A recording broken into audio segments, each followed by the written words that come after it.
Welcome back to Brick and Brand, a podcast at the intersection of retail and entrepreneurship. We're your co-hosts, Delaney and Bretley Roach. Welcome back to Brick and Brand. We are so incredibly excited to announce our guest this week. She is an entrepreneur. She's a CEO. She's a mom. She is just an incredible leader and hugely inspiring woman and friend of ours. And so we're so incredibly grateful to have her on the podcast today. And with that, I would like to introduce the founder of Joy Wellness Partners and Enliven Aesthetics, Carol Joy Bender. Welcome to Brick and Brand. Thank you. Honored to be here. So happy to have you. So we have a lot to talk about today, but we kind of want to go back to the beginning. And before we dive into your work and everything that you've built, we want to go back to where it all started. So where did you grow up? What was your childhood like? Were there any experiences or influences or early moments that first sparked your interest in health, healing, caring for others, even if maybe at the time you didn't recognize it as medicine, if you will? Sure. Yeah. I grew up in Pennsylvania and I was the oldest child. So I had entrepreneurial little ventures when I was little, like strawberry stands and selling stationery up and down the street neighborhood and winning prizes for that. So I had a little entrepreneurial spirit, I guess, as a child. And my dad had his own business. So we'd work in that, doing landscaping, mulching around the house. And then as far as early influences in medical direction, my grandmothers were both involved in global health as missionaries, and my one grandmother was a nurse, and my other grandmother would deliver babies in the tribal village of the Philippines, Wow. just as a thing she sort of fell into because she could offer some support and help. And so I Wow. loved their ability to relate to people all over the world with whatever Mm-hmm. background and diverse cultures, but the healthcare connection and relatability spanned across all the differences. And I just loved that and thought it would always be a mission of mine to get to work in global health or globally somehow.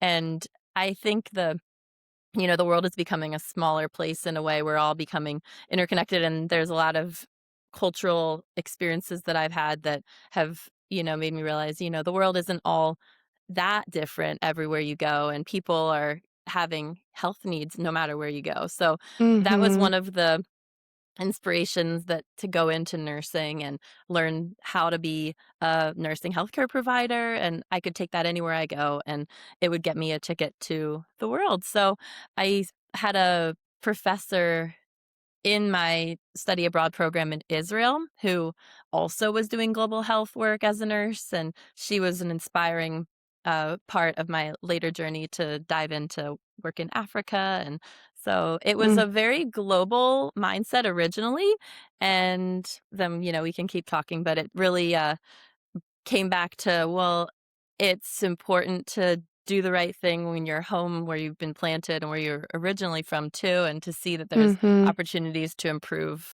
of course, back home too. So Yeah. Wow. There's so much there. I feel like we could have a whole podcast episode just on what you just shared. I want to touch on a couple things as we go on to the next question. First of all, I love that you were an entrepreneur from the time you were little. I feel like as kids, you see things and the people that influence you. You kind of get these influences as a young child, and then you can see later in life how those impacted you that you maybe didn't know at the time. And the fact that you had family overseas doing missionary work, that's incredibly unique. I can see how that was so impactful. I do want to touch on your time in Africa. I'm personally very interested in hearing about this. I spent a couple summers in Africa in high school and college. cool. And so I just have a personal connection to the country and to how much need is there and to the culture. So during your time in healthcare in Africa, can you share what that experience was like and how did it shape your perspective on medicine and access to care that maybe you wouldn't have had you just stayed in the States?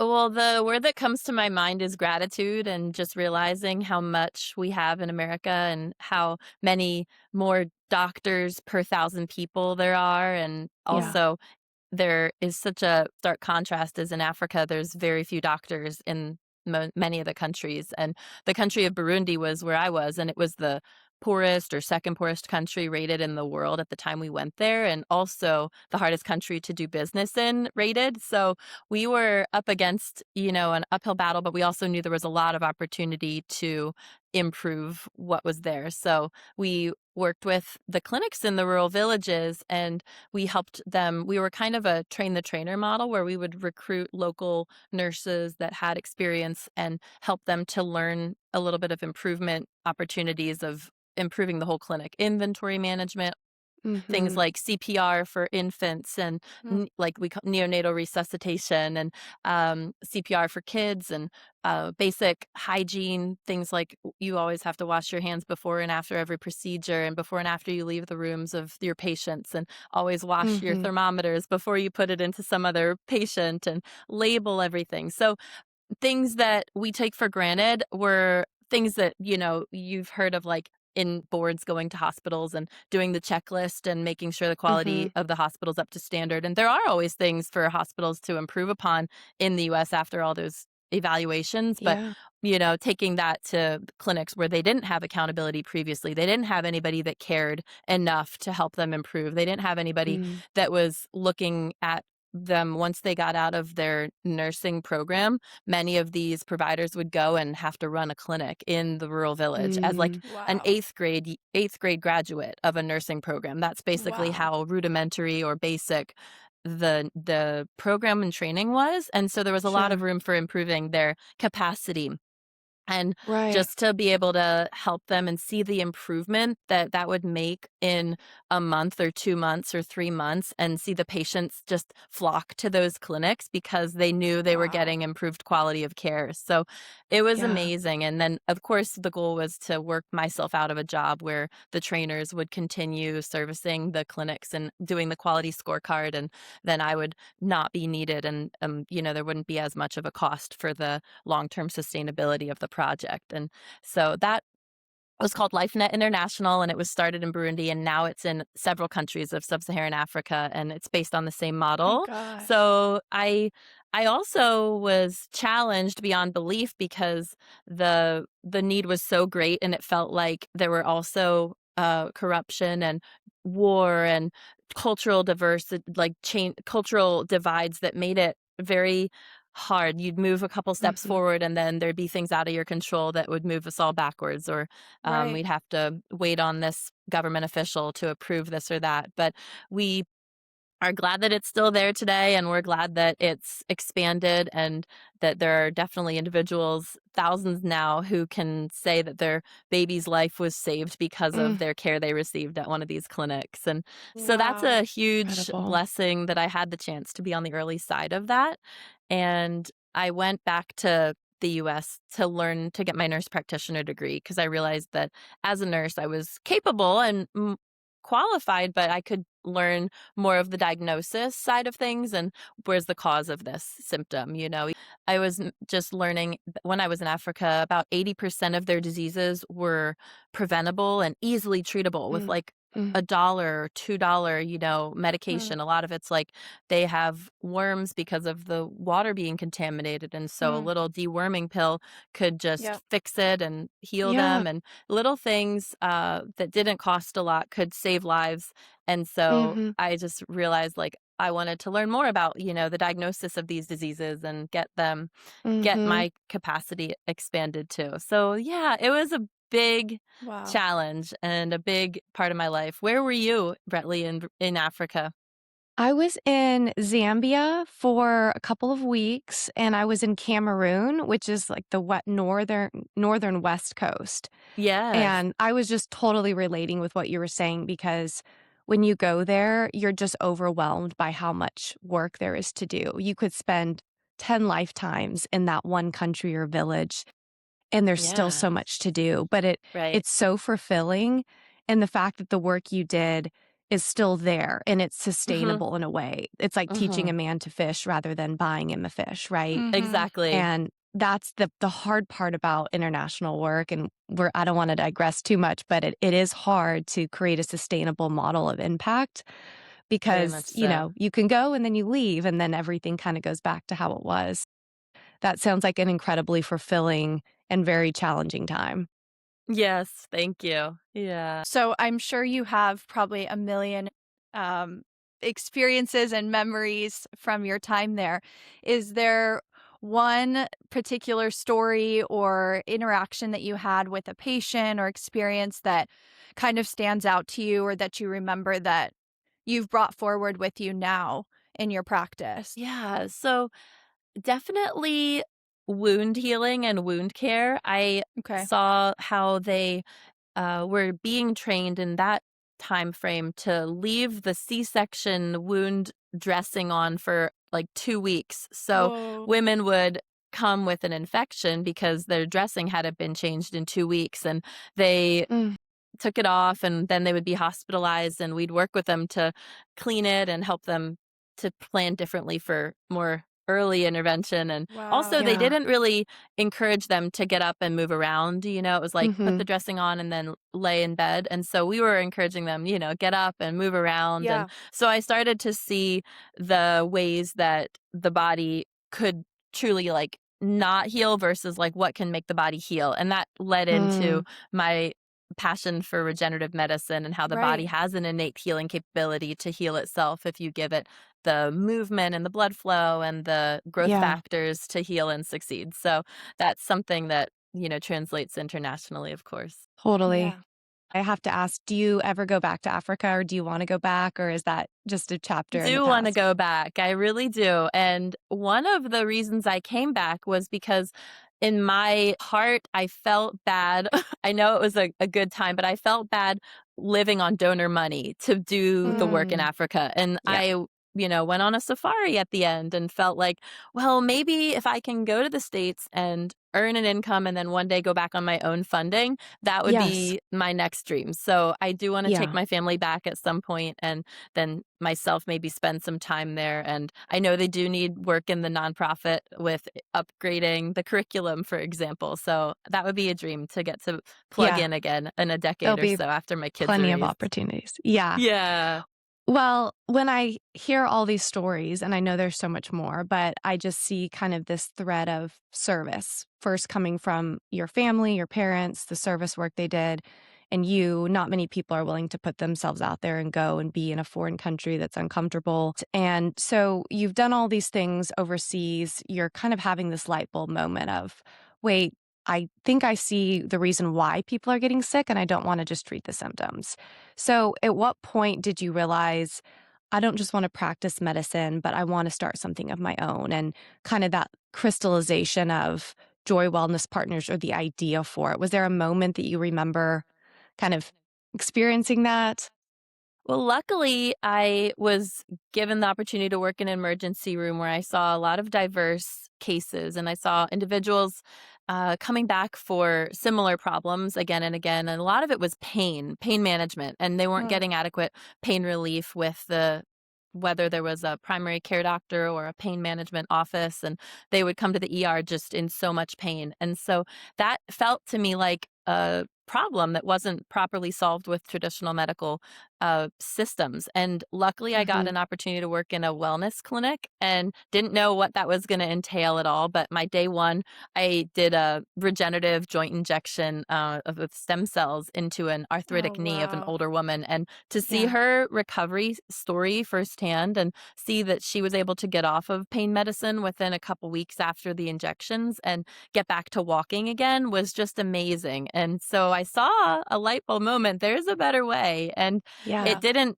work by talking in the ER to all the doctors and telling them we Mhm. should do more of this. Let's bring this in. Let's try these things. There was not a lot Mhm. of buy-in there, and the Right. system Sure. doesn't really support that. So I worked with my colleague who mentored me in that technique of ultrasound guided injections, and he and I sort of chatted a lot. And he's like, "I really want you to take it on and do it yourself and build a clinic." And so with his Yeah. inspiration and support, I was get planted the seed and looked Okay. for opportunities.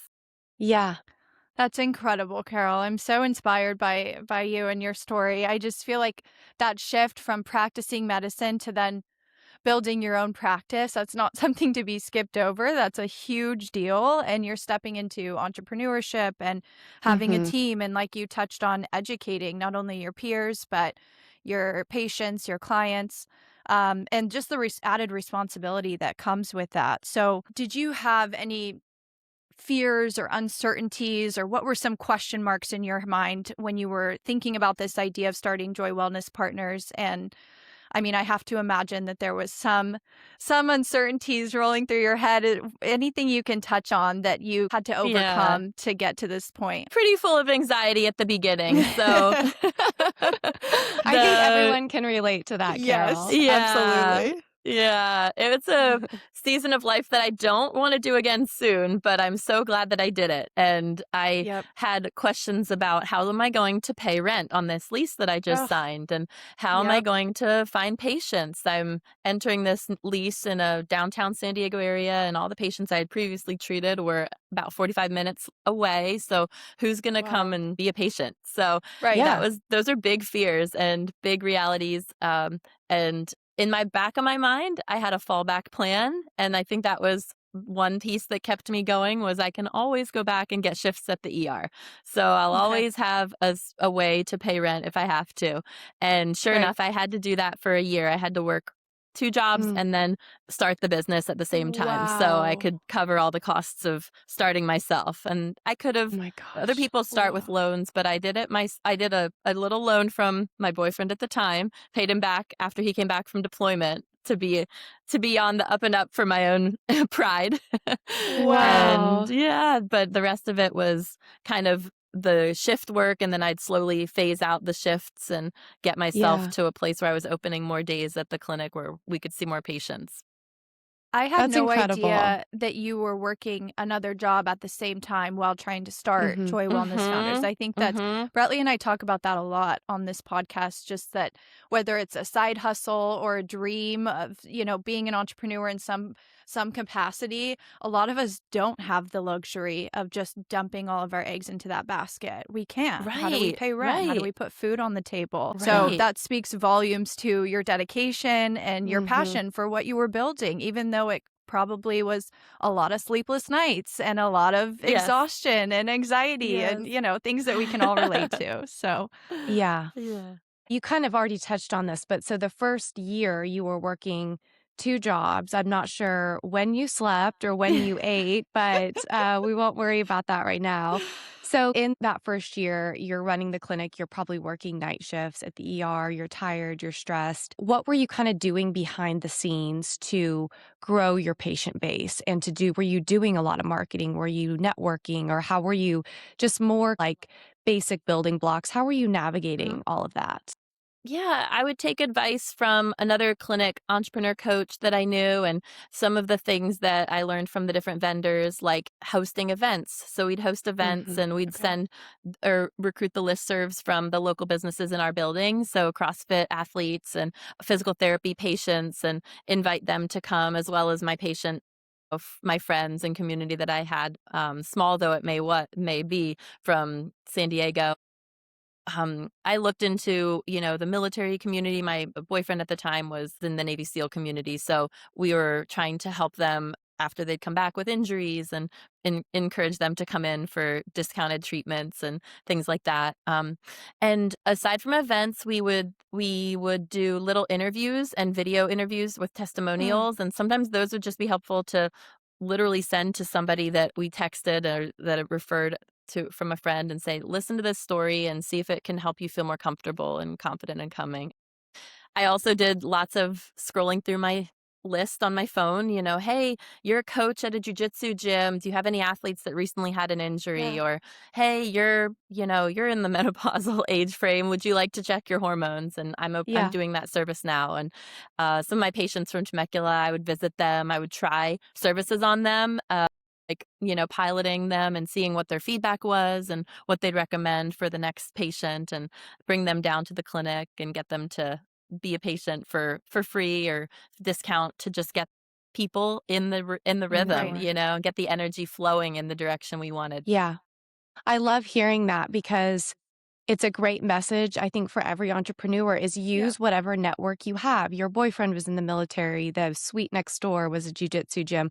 We all have that little network, right? And you're like so many of us, you just kind of bootstrap it Mhm. until it starts working and you call Right. Right. everybody you know and you hustle and to do that with a second job is it's incredible. So, thank you for sharing kind of how you actually started getting patients in the door because like Delaney mentioned, that's not something you can skip over. That's a big Yeah. Thank stepping you. stone.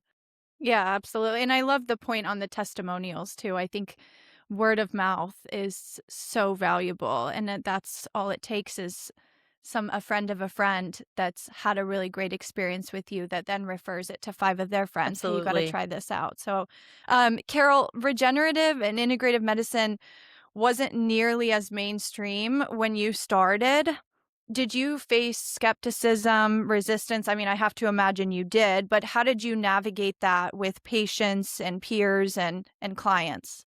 Sure. I mean, I remember when they would first come for a consult, they would say, well, I've already been to a couple orthopedics and they all say Right, something different than you. They all say, right. I need surgery, and they all say it'll be a 6 to 9 month recovery and then physical therapy after that. And it was a Yep, little challenging to have them try the regenerative approach first. And some would choose it and some would not choose it. And there would be individuals that would choose it and say, you know what, this is the best choice I ever made. I avoided the surgery and I'm, you know, perfectly back to optimal function 3 months later. I'm so grateful. And then there'd be some that I'd see go through surgery and I'd feel for them because sometimes yeah, nothing to knock surgery, but there are places and times for it. And there are times where we would see yep. an opportunity for a more preventative, more natural approach. And so that was definitely a challenge.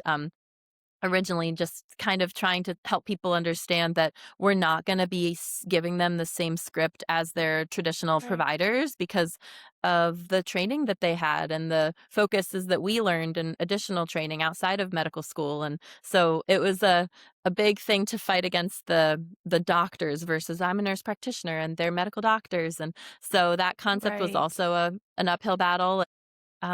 Those are some good examples. Probably also individuals would think that the cost was a big hurdle to overcome Mhm. Mm, because, well, my insurance covers this and this. Why can't you get this to be covered mm, by my insurance? And if it's covered, then I'll do it. So that was a big hurdle too, to help them to understand that the way that we see it is more of a value of an investment and hopefully will save Right. them costs in the long run down the line. Right.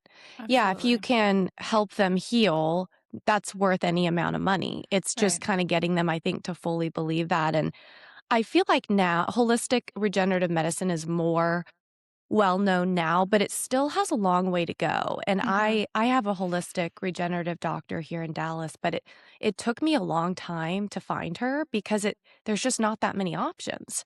Right. And I was one of those people who had gone to a lot of doctors and I wasn't getting the results. And Mhm. so I love hearing what you're doing because this is a way of doing medicine that is so much I don't want to say more effective, but it can be more effective Mhm. in the right settings um and just getting that message out there and getting people to see that there's other options. It's almost like you're a trailblazer in that regard.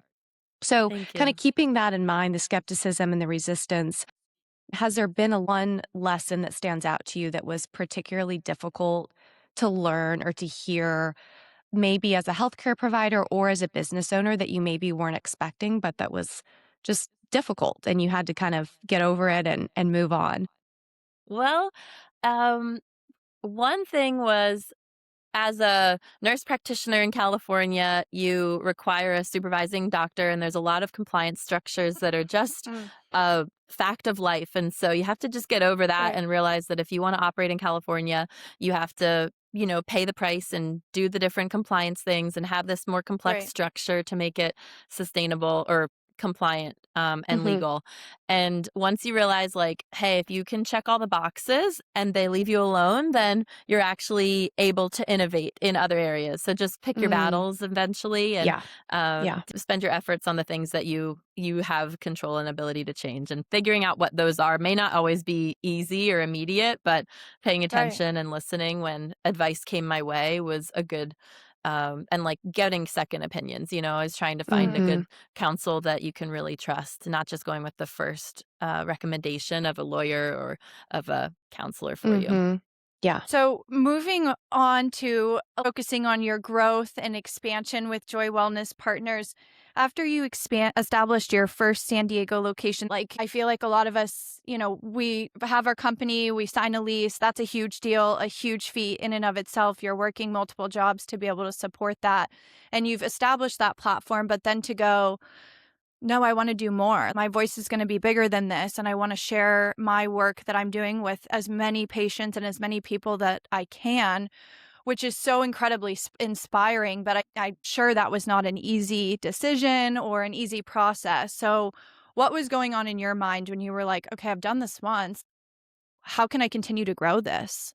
Sure. Well, it all happened in, God's timing, but I had my kids. They're now 4, 3, and 1, but I was thinking how do I scale this when I have such limited time to do the Right. Yeah. business? And of Right. course, I had lots of patients that had flown in from Michigan and Wisconsin and Pennsylvania and New York, and a wonderful array of patients visiting San Diego, and also getting lots of care at Joy Wellness, wanting a clinic near them. And so I Mm-hmm. felt a compelling motivation to spread this goodness across the country.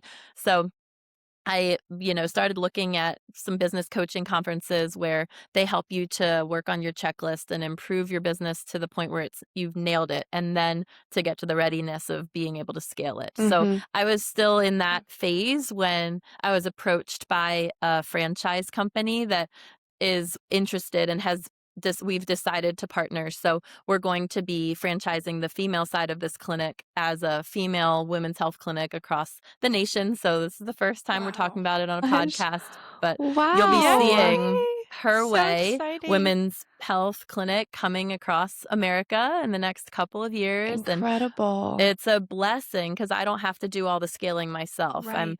given the opportunity to work with an Yeah. amazing vehicle of franchise expertise because they've already scaled a men's clinic with 500 open locations, Game Day Men's Wow. Health, across the Mm. country. So I get to have their energy and fuel and success to help scale the services that we offer across to women across the country. So it was, This is a big deal, Wow. Carol. No, it's a huge This deal. is a mic drop moment, I feel like, Yeah. for you.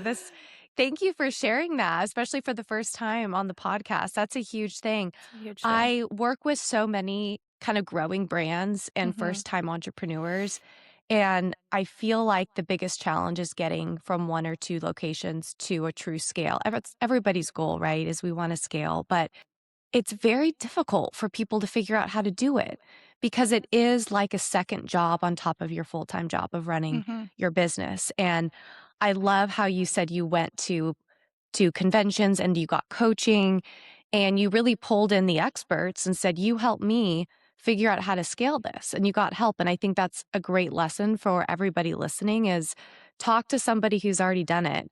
That makes your speed and your ability to get it done so much quicker.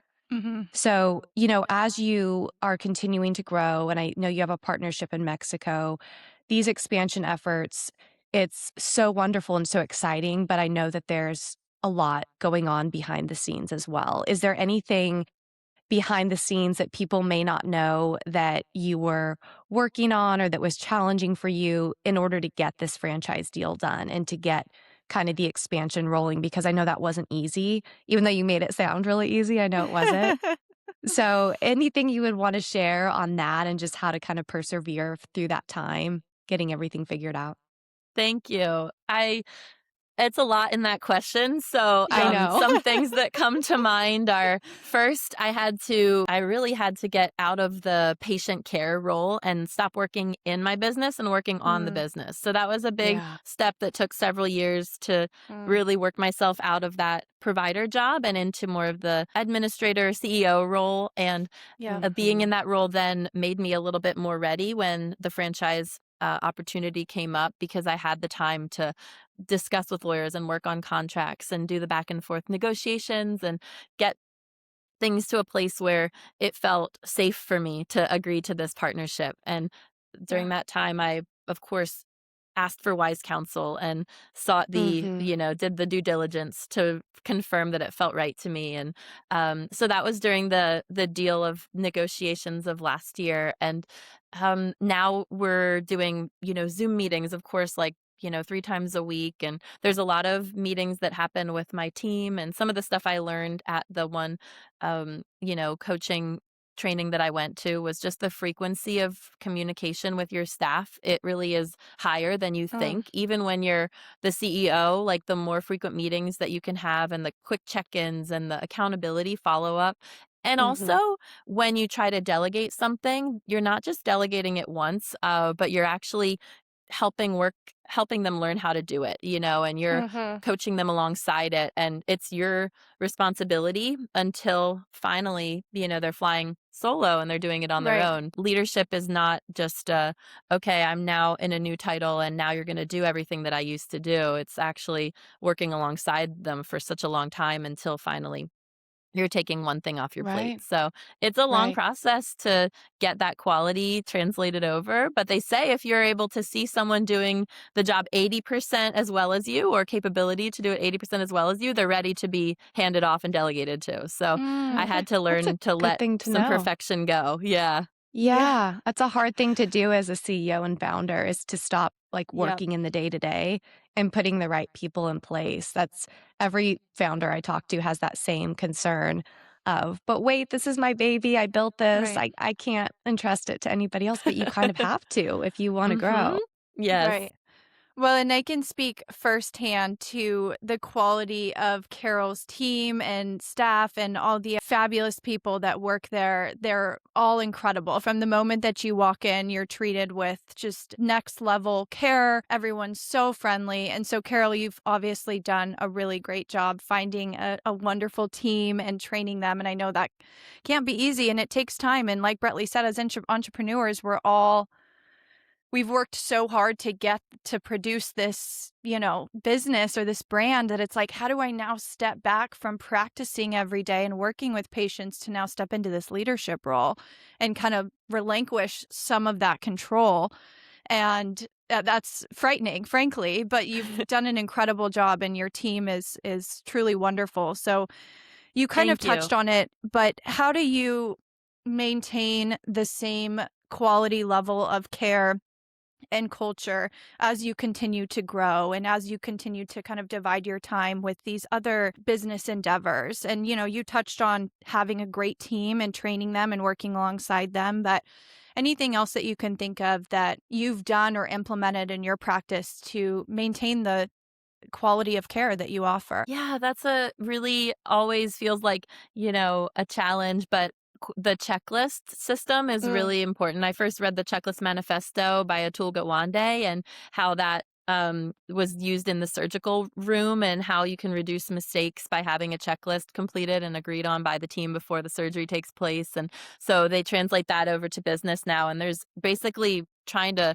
write everything down in every single system and process in your clinic and mm, your business mhm. on a checklist. So Okay. from the, opening the clinic and all the things that have to be set up, the diffuser and the certain rooms unlocked and the Yes. lights and the sound machines and the blankets clean and all of those things we, have on a checklist, just opening. So every single process, can you write it down as a checklist and you'll improve your quality. Even just doing the exercise was Mhm. helpful Mhm. for us. So the team hiring the right people and having my team members now be involved in the hiring process and having the the person that's interviewing also do like a half day shadow day so they can rub off and you can learn a little bit more subtly about them and see if the fit is feeling right for the team. So we sort of are lucky now because we have a good culture and team members that have been with us for 5 or 7 years. And so their ability to sense if someone's going to fit with the team can be done Yeah. by someone other than me. So they can help Right. decide. And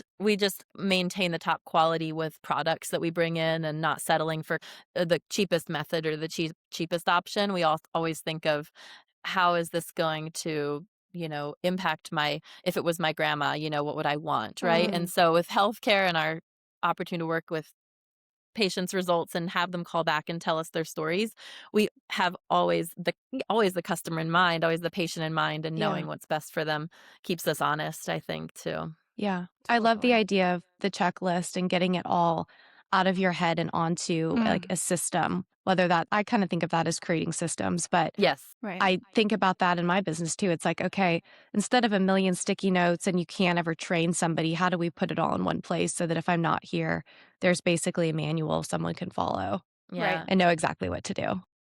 Well, and it's the exactly. consistency too. That's what allows, each patient that comes in to have the same quality level experience. So, Carol, you've worked with a wide range of clients from athletes and families, veterans. Are there any transformations or stories that have stayed with you that were just especially impactful that you want to share today? Yeah, we want to hear a crazy story, Carol.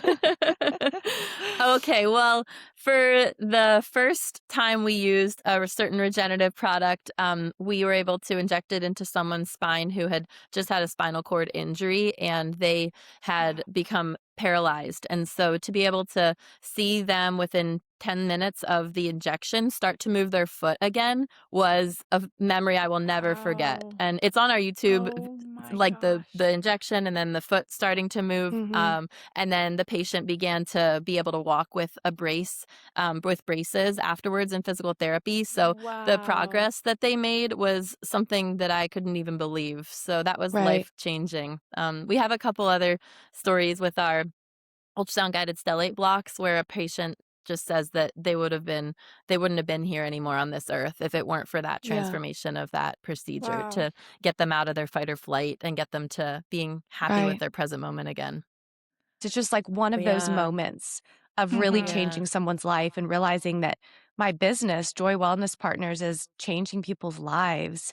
I mean, what a inspiring way to get up every morning and start your day. absolutely, absolutely. It's I just know. amazing. Thank So, you. Carol, you've done so much in such a short time. You've worn so many different hats. Looking back on your journey, you've been clinician, founder, now you're a multi-location business owner. What advice would you give to someone who has an idea to start a business but is afraid to take that first step? And I think this can apply to so many of our listeners. Okay, I think sketching it out, writing out your dreams, Mm. and getting different opinions on it is a great advice. Now, you don't have to take every opinion, but you can start to see like triangulations of like if three people sort of agree with this concept, it sounds good. And then Right. piloting it is also really good. Trying to do some small levels of it and seeing what Mm. works and what sticks without throwing all your eggs in one basket right away. And Mhm. with Africa, it was an example of that because we didn't know the country before we went there. So our first business plan got scrapped and our second and our third. And I think we Mhm. were on like the fifth iteration by the time I spent a year there. And that was a learning, it's okay to learn. It's okay to try and have to adjust and Right. Yes. pivot as long as like the stakes aren't quite as high when it's more of a pilot's size. Yeah. So those Yeah. were, some things that came to my mind. And I if love that. you have an idea and a dream, I would encourage you to go for it because I just think that the world and especially America is full of incredible offerings because people were willing to take the risk and they Mhm. believed that they Mhm. could do it and they Mhm. kept persevering because of that belief in their mind that there was a way to make it better. Yeah. I have Yes. chills. I have chills, Carol. That was just I that was know. so powerful. It's so I true. know. And you're I've right, it's not a fail No. to throw out your business plan and start a new business plan. Yeah. The fail is saying, "I quit, this is too hard," I right? give Yeah, up. Yeah. So keep exactly. trying, keep revising the plan until it Yeah. works. Yeah. And I feel like so many people listening can relate to that. I mean, that's how Brick and Brand was started, was just an idea between Brettley and I, and we said, let's go for it. How can we make this come to life? And a lot of us have something in the back of our mind that we're kind of, afraid to take the risk or afraid to take the leap on. And so incredibly inspiring that you've done that and all that you've built. So if you could give yourself one piece of advice at the beginning of your career, maybe when you were coming back from Africa thinking about starting Joy Wellness Partners, what do you think you might say to your younger self? And this is advice for me and Brettley as well. Yeah. Give us Oh, all your man. wisdom. Yeah. I think, just keep going, persevere, believe in yourself. And I think also maybe going earlier to some of the coachings for Mm, entrepreneurs that are out there would be also helpful because, you really don't learn it in business school. And that was something I mm, thought. I had business school yes. degree, but entrepreneurship is something that you kind of have, like you said, Brettley, like to ask somebody who's done it before and learn some of Hmm. their secrets. And maybe Yeah. that'll help you cut some of the time down to be able to do it more Right. efficiently. Totally. Yeah, such a good point. And so, as you look ahead to the next chapter, both personally and for Joy Wellness Partners, is there something that you are most excited to build or to start working on next? Yeah, as we mentioned, the franchise is just launching, and I cannot wait till I can talk to my friends in Pennsylvania and they can tell me that they went to my Her clinic Yay! and they got the Oh, services of their hormones optimized and their peptides, Yeah. and that they're just so glad that they had yeah. that access close to them. Yeah, that's a That's pretty good thing to be excited about. Yeah, that's a big deal. Carol, is there anything you can touch on regarding the timeline of that or what our listeners can expect when we can expect to Yeah. see those Say practices open? not to, be too ambitious, but I predict by, at least by a year and a half from now, there will Okay. be some clinics open. That is so Yay. exciting. I'm already making mental notes of people and family and friends that I need to send. So that's Well, can you amazing. open one in Dallas first, Carol? Yeah. Oh, Dallas is a hot spot. Not Yes, for selfish Brentley. reasons at all, no. Yeah. That is I so love it. exciting. I Yeah. love it. So, as we're kind of getting ready to wrap up here, I don't want to end without giving you the chance to share with the audience where they can find you on the social media or your website. Where would be the best place for people to get in touch with you? They have a question, they Yeah. want to book a service. Yeah, please find us on our Instagram, Joy Wellness Partners, and you can find the website, joywellnesspartners.com, and our phone number, 858-609-0866. Perfect. And I have to speak to their social media. I think a lot of it is on your website probably as well, but I'm an avid follower of your Instagram account and there's just the coolest stories on there. Like if you're on the fence or you're kind of uncertain or not really sure what you're getting yourself into with regenerative medicine, I think their social media is a perfect place to start because there's testimonials, there's real life procedures that you guys have put out there for people to see and to just build that awareness and that comfortability with it. So check out their Thanks. Instagram for sure. Amazing. Well, Carol, thank you so much for your time and sharing your story with us and just the heart behind Joy Wellness Partners and all that you've built. It's clear that it exists because you have such a deep passion and a heart for healing and service and helping others. And we're just so incredibly lucky to have your time here with us today. So thank you, Carol, truly. Thank you so Yes, much. You you're guys a are great. superwoman and a super Yes. mom and all the Yes. things. You're an inspiration to every woman, I think, in the world. So, thank you for sharing your story. Thank you. Appreciate you guys. And we'll see you next week on Brick and Brand.